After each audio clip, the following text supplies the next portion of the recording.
பூஞ்சோலை மாணவர்கள் அனைவருக்கும் வணக்கம்.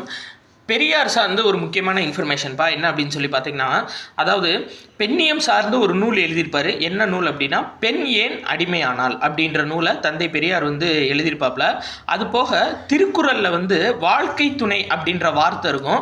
அந்த வார்த்தையை தான் பயன்படுத்தணும். திருமணம் செய்து கொடுப்பது அப்படின்ற வார்த்தையை பயன்படுத்தக்கூடாது. அதுக்கு பதில் வாழ்க்கை துணைன்ற வார்த்தையை பயன்படுத்தணும் அப்படின்னு எந்த நூல்லேருந்து எடுத்திருப்பாருன்னா, திருக்குறள் நூல்லேருந்து எடுத்திருப்பார். சரியா?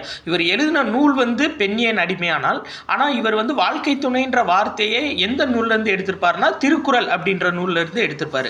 அதே மாதிரி இன்னொரு புக்கு சார்ந்த ஒரு விஷயம் இருக்கும்.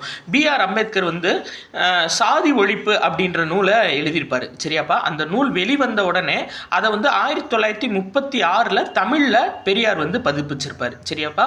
B.R. அம்பேத்கர் எழுதிய சாதி ஒழிப்பு, அன்ஹலிசன் ஆஃப் கேஸ்ட் அப்படின்ற நூலை வெளிவந்த உடனே 1936 தமிழில் பதிப்பிச்சிருப்பார் பெரியார்.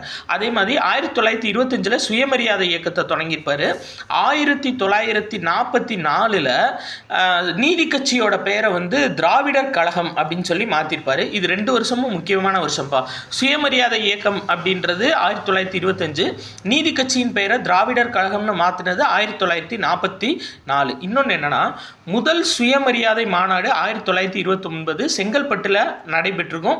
WPA சவுந்தரபாண்டியன் தலைமையில். அது ஓல்டு கொஸ்டின். சரியாப்பா? அப்போ 1929 சுயமரியாதை இயக்கத்தோட முதல் மாநாடு செங்கல்பட்டில் நடைபெற்றிருக்கும். WPA சவுந்தரபாண்டியன் அவரோட தலைமையில்.